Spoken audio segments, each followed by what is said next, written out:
Salut à tous, alors c'est Frédéric Delavie. Alors ce soir je voulais faire une petite vidéo de morphologie pour parler de largeur d'épaule et surtout pour parler de largeur de clavicule. Alors les clavicules, ce sont ces os qui sont ici, ces os qui relient le bras au buste.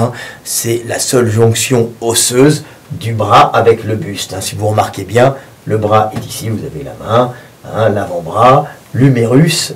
Ici, l'humérus qui vient s'enclencher sur l'omoplate, et cet omoplate est raccroché à la clavicule par l'acromion, l'acromion qui est une protection, la voûte acromiale qui est ici, qui protège l'articulation huméroscapulaire, et donc cet acromion vient ici, et c'est sur cet acromion que la clavicule vient s'enclencher, et celle-là vient s'enclencher sur le sternum qui fait partie du buste.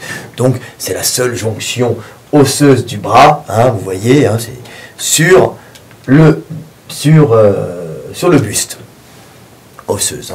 Donc la largeur de clavicule, la taille des clavicules, c'est ce qui donne en grande partie votre largeur d'épaule. Vous n'êtes pas forcément large d'épaule parce que des gros deltoïdes, mais beaucoup de personnes sont larges d'épaule parce qu'ils ont de grandes clavicules. Donc ce sont ces os ici. Donc ces os peuvent avoir différentes formes. Ces os peuvent être plus ou moins droits chez les gens, peuvent être plus ou moins courbés pour épouser la forme de la cage thoracique. Mais ces os ont souvent une forme différente, c'est un codage souvent génétique. Alors ces os, s'ils sont longs, souvent c'est que c'est une programmation génétique qui fait qu'ils se mettent à pousser ou plus longtemps ou plus vite. C'est une programmation, donc vous êtes large d'épaule au niveau osseux, souvent génétiquement, c'est grâce à papa ou à maman, mais ça peut être aussi dû à l'alimentation. Évidemment, si vous avez une alimentation carencée, vous allez devenir être un peu rachot et pas grandir beaucoup, grandir au niveau osseux. Et ça joue aussi sur la largeur d'épaule. Mais quelqu'un qui mange correctement et qui a une bonne programmation génétique au niveau clavicule aura des clavicules larges. Alors on peut avoir des clavicules étroites comme moi, sans que ça soit un défaut, mais la largeur d'épaule dépend en partie de ce petit os qui est ici, plus que de la masse musculaire. Alors, bien sûr, j'ai rajouté de la masse musculaire, moi, sur mes épaules, du deltoïde, mais à la base, je ne suis pas très large d'épaule. Donc, largeur d'épaule essentiellement due aux clavicules. On voit des fois des grands gaillards dans la rue avec de très grandes des épaules très larges, mais absolument pas musclées. Comme quoi, ça n'a pas forcément à voir. C'est surtout lié à, en général, la largeur d'épaule, longueur de clavicule, grande clavicule. Donc, cette longueur de clavicule a une influence importante sur le développement musculaire des trapèzes et sur la morphologie que vous allez avoir au niveau du cou. Pourquoi? Parce que tout simplement, le fait d'avoir des clavicules larges, alors je me suis amusé à vous faire un petit schéma, là vous avez un garçon avec des clavicules larges, hop, hop, et là vous avez un garçon avec des clavicules courtes. Alors ce garçon avec des clavicules larges, il a une morphologie de nageur, vous voyez, souvent les garçons qui font de la natation, souvent les garçons qui font de du papillon, de la brasse ou du dos crawlé, sont sélectionnés, c'est-à-dire que quand ils ont cette morphologie, donc autrement, ceux qui ont cette morphologie, en général, on ne les voit pas en natation, sauf en crawl, comme je fais, où je suis encore toujours National B, en nageant que quelques fois dans l'année, à cause de ma morphologie, bien sûr plutôt de ma morphologie de clavicule, pas vraiment, mais surtout de la force de mes dorsaux. J'aime bien parler de ça, pour montrer que tout est essentiellement morphologique. On est un champion quand on a la morphologie du champion et quand on travaille par-dessus. Bien sûr, comme je dis tout le temps, quand on veut, on peut, sauf quand on ne peut pas. Voilà. Donc un garçon qui a des longues clavicules, comme ce garçon, va en général aussi avoir un long cou. Un long cou, pourquoi? Tout simplement parce que au cours de la croissance, vous allez voir ici, comme la clavicule est longue, le porte-à-faux est important et la tension sur les muscles trapèzes sera beaucoup plus importante, bien sûr, parce que la tension, le porte-à-faux sera plus importante. Donc le poids, par exemple, ce monsieur a 20 kg, mais mettons qu'il ait des bras qui fassent 8 kg, ou je sais pas, 8 kg de bras, le fait d'avoir une masse de 8 kg de bras, c'est de la physique scolaire, mais ça me gonfle, vous pouvez pas imaginer, parce que j'ai plutôt un langage parlé, mais le fait d'avoir 8 une masse de 8 kg de bras, le poids, la tension, le poids ressenti en newton dans les trapèzes sera beaucoup plus important parce que le porte-à-faux sera plus grand. Donc le levier, hein, alors j'ai mis ici le mec qui a 20 kg, hein, la tension sur les trapèzes, hein, en newton, hein, sera beaucoup plus important. Le poids en newton sera beaucoup ressenti dans les trapèzes sera beaucoup plus important. Donc voilà. Alors tandis qu'un garçon qui est court, comme moi, s'il a des clavicules courtes, vous voyez au cours de sa croissance, et ben, le bras qui pendra, hein, ici, hein, la tension ressentie sur les trapèzes pour un même, je sais pas, 8 kg de bras, sera beaucoup moins ressentie sur le trapèze et le poids ressenti en tension sur les trapèzes sera beaucoup moins important parce qu'il y aura un moins grand porte-à-faux. Donc du coup, qu'est-ce qui se passe? Quand un garçon fait une croissance et grandit avec de grandes clavicules, ben, ces clavicules, le bras tire, comme il y a un porte-à-faux plus important ici, tire le trapèze vers le bas, étire tout le trapèze et tire la clavicule vers le bas. Il se retrouve avec des clavicules qui partent vers le bas car la tension, hein, est beaucoup plus importante sur les trapèzes car le poids en newton, bien sûr, hein, pas en kilo, puisque le kilo représente la masse, hein, le kilo, c'est la masse, hein, une masse de 20 kg, c'est un haltère de 20 kg, il a la masse de 20 kg. Hein. Donc voilà. Donc, mais après, mais tout ça c'est scolaire parce que dans le langage parlé, on parle en poids, bien sûr. C'est tout le temps chiant à parler. C'est tout le temps chiant à expliquer, mais c'est pour vous expliquer avec le bras de levier, quand on a une clavicule courte, on ressentira moins, le trapèze aura moins de tension. Donc, en exprimant Newton, il subira moins de poids, il sera moins étiré que si on a des clavicules longues, où à ce moment-là, il y aura un plus grand étirement du trapèze, car le poids en newton sera plus important pour une même masse de bras, bien sûr. C'est chiant tout ça, mais c'est important à savoir. Donc du coup, si vous avez des clavicules longues, hein, vous allez avoir les épaules qui vont partir vers le bas et un cou qui va paraître plus long. Et si vous avez des clavicules courtes, comme ici, ben vous allez avoir une rétraction des trapèzes, car la tension sera moins forte sur le trapèze et celui-ci va remonter les épaules, ce qui donne l'impression, hein, un peu comme moi, que vous avez le cou dans les épaules, hein, la tête dans les épaules plutôt, et un cou court, alors qu'en vérité, la structure osseuse du cou, pour quelqu'un qui est large d'épaule, comme pour quelqu'un qui est étroit d'épaule, la structure osseuse aura la même longueur, simplement il y en aura un qui aura les épaules en V, hein, et qui donnera l'impression qu'il a la tête dans les épaules, parce que ses trapèzes seront rétractés, car le poids sera moins ressenti, sera moins important sur les trapèzes, alors que donc ces trapèzes seront moins étirés, ils seront plus rétractés, alors que celui qui est large d'épaule aura un poids ressenti sur le trapèze plus important, hein, à cause justement de ce porte-à-faux plus long. Voilà.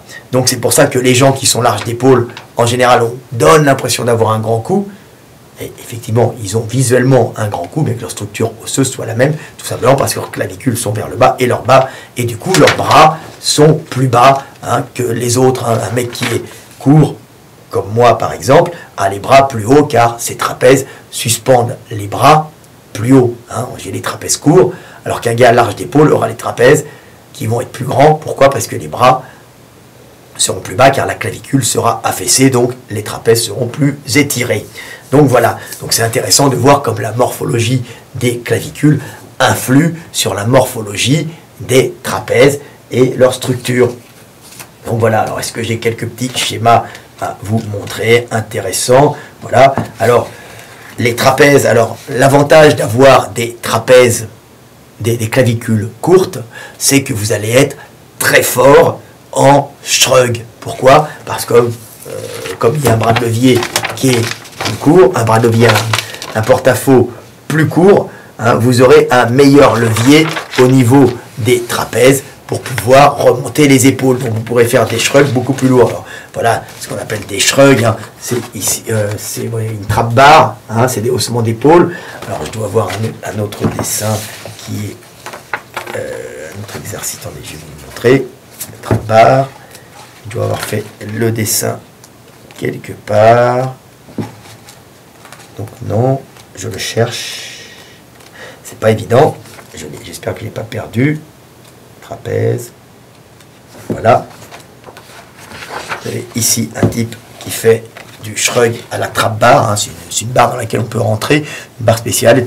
Voilà, donc quand on a les clavicules courtes, on est très fort à ce mouvement, on peut soulever des kilos. Moi je sais que je m'amuse à les faire entre 200 et 220 kilos, et je ne ressens pas beaucoup d'efforts, je n'ai pas beaucoup d'efforts à faire avec mes trapèzes, car le levier est parfait, car mon porte-à-faux est court, vous voyez, alors que quelqu'un qui aurait des clavicules longues aurait à ce moment-là l'omoplate beaucoup plus déporté vers l'extérieur, et à ce moment-là aurait un bras de levier moins bon, et à cause d'un porte-à-faux plus important, il se retrouverait avec un poids ressenti hein, sur les trapèzes, un mouvement, une force, un développement de force plus important à faire pour relever un même, pour relever un même poids en newton, si vous voulez, en parlant de newton, en kilos, hein. Même si la barre fait 220 kilos, bah lui aurait plus de poids en newton à remonter, car le bras de levier est moins bon, donc il se retrouve. Voilà, c'est comme quand vous portez un poids ici, près de vous, ou vous le portez loin, vous voyez que c'est beaucoup plus dur à porter très loin, parce que le bras de levier est plus long, le bras de levier, le porte-à-faux est plus long. Donc voilà, donc l'avantage d'avoir des clavicules courtes, c'est que vous allez être très fort en shrug, bien sûr, hein, et vous allez être très puissant en trapèze, et vous aurez vite, et vous aurez des trapèzes raccourcis, hein, des trapèzes très en boule, très rapidement, avec une impression de coup très court, de coup massif de lutteur. Donc voilà, voilà, petite vidéo, hein, je vous montre un peu, hein, un peu ici, hein, voilà, la clavicule, le trapèze s'accroche ici, et il vient terminer là, hein, ici, alors il descend en bas, mais nous on va parler surtout du trapèze, qui vient remonter, du trapèze supérieur qui remonte la ceinture scapulaire, hein, ce qui est ici. Hein. Donc voilà, le trapèze s'accroche ici, il s'accroche aussi au milieu sur une aponévrose, hein, au milieu du cou sur une aponévrose. Je vais vous montrer un peu sa morphologie. Je vous le remontre encore. Hein. Hop, on va le remonter sur. Voilà, ça c'est un beau trapèze, voyez. Hop, voilà, c'est toute cette partie ici hein, qui relève l'omoplate. Et vous avez devant ici la partie antérieure qui s'accroche sur la clavicule, ici et là, et qui remonte la clavicule. Donc elle vient s'accrocher ici, elle termine sur la nuque, à cet endroit-là. Hein, vous avez des... Est-ce qu'on peut le voir? Voilà, vous avez vers ici, hein, le trapèze vient se terminer ici, s'accroche ici, et il vous remonte la clavicule. Donc plus on a les clavicules larges, moins on sera bon en shrug, et plus on a les clavicules courtes, plus on sera puissant en shrug. Alors, l'avantage d'avoir des clavicules longues est énorme parce qu'on devient bon, on peut être un bon nageur parce qu'on a une meilleure rotation. L'avantage d'avoir de grandes clavicules permet d'avoir de meilleures rotations de l'épaule, alors qu'une clavicule étroite, en général, a une épaule un peu comme moi, peu mobile, alors qu'un mec qui a une clavicule large peut avoir une épaule bien plus mobile, ce qui fait qu'il est bien meilleur dans les percussions en crochet et dans les lancers. Hein. Pourquoi? Parce qu'il peut rajouter le mouvement de l'épaule dans la percussion en crochet, donc il va rajouter la vitesse d'extension du bras, du triceps, il va la rotation de la taille, la rotation de la hanche et la poussée au sol, plus la rotation de l'épaule, ce qui va lui donner plus de puissance pour percuter. Mais bien sûr, c'est un mouvement que l'on voit venir, alors qu'un gars plus étroit d'épaule va être beaucoup moins puissant en crochet, hein, ne sera pas forcément un bon lanceur non plus, il pourra lancer mais bien moins car il aura moins de rotation d'épaule. Par contre, en percussion frontale, hein, en direct, il sera beaucoup plus puissant parce que l'épaule bien stable permettra de pousser plus puissamment. Vous voyez, il y a des avantages et des inconvénients. Donc, épaule large, lanceur et boxeur crochet, hein, percuteur crochet, épaule étroite, on sera meilleur en percussion faciale, tout simplement, même et lutte pour la taille du cou qui permettra d'éviter peut-être les étranglements aussi. Donc il y a des avantages et il y a des inconvénients. Alors aussi un avantage d'avoir des épaules pas trop larges par exemple, c'est d'être meilleur au développé couché, car vous n'allez pas avoir un affaissement d'épaule de chaque côté du banc et l'épaule sera beaucoup plus stable et permettra un meilleur développé sur un support stable parce que votre épaule ne s'affaissera pas vers l'arrière. Alors tout ça est relatif, on peut être grand et avoir des épaules proportionnellement pas très larges, mais avoir quand même des épaules larges parce que vous êtes un grand gabarit. Tout ça est une question de relativité, hein. Mais sachez que la taille des clavicules influe énormément sur la morphologie de votre cou, et ça au cours de votre croissance. Donc des clavicules courtes vont au cours de la croissance entraîner des trapèzes rétractés. Pourquoi? Parce qu'il y aura moins de poids en newton, en tension sur les trapèzes. Il y aura plus de poids, il y aura moins de poids en tension sur les trapèzes, et ceux-ci vont progressivement remonter les épaules vers le haut, alors que des clavicules longues vont avoir plus de poids en tension sur les trapèzes, et vont avoir des trapèzes étirés et des clavicules, et ces clavicules longues et des épaules s'affaissant vers le bas. Je vous remontre encore ce schéma pour que vous voyez. Clavicule longue, c'est toujours marrant de voir ça, on comprend vite. Clavicule longue, les épaules s'affaissent vers le bas et le cou est grand, donc souvent épaule horizontale, clavicule horizontale, clavicule longue, clavicule horizontale et grand cou, parce que clavicule affaissée. Clavicule courte en général, donc pas beaucoup de poids newton de tension sur les trapèzes, et épaules remontées et donnant l'impression que le cou est court. Vous voyez, tout le temps l'impression. Alors clavicule courte, très fort en shrug, bien sûr, alors qu'en vérité, le muscle ne développe pas forcément plus de... n'est pas plus puissant. Le muscle n'est pas plus puissant, simplement il y a un meilleur levier, car un moins grand porte-à-faux au niveau claviculaire, donc moins de poids, moins de tension dans les trapèzes. Voilà, c'est tout. Fred Delavier, 16 minutes 36. J'espère que vous aurez appris un peu sur la morphologie. Voilà, des petits schémas. Alors ça, vous le verrez nulle part. C'est ça qui est sympa, c'est que ce que je vous explique, je ne vais pas le chercher dans les livres. C'est mon expérience, et c'est mon... Et ce sont mes recherches personnelles qui sont très amusantes à pratiquer. Je les fais tous les jours en regardant le monde autour de moi, en regardant les gens s'entraîner. Et j'espère que maintenant vous comprendrez les morphologies. Je le remonte encore ce dessin parce qu'il n'est pas très artistique, mais il est extrêmement explicatif. Et là, vous pouvez voir votre pote qui a des longues épaules, des larges épaules avec ses clavicules vers le bas. Et là, la morphologie typique de votre pote, court d'épaule avec ses trapèzes globuleux et son cou court, donnant l'impression qu'il est court parce que les bras, les épaules sont remontées. Voilà. Allez, 17 minutes 32, à bientôt. C'était Fred Delavier, 2h37. Je vais me coucher. Salut.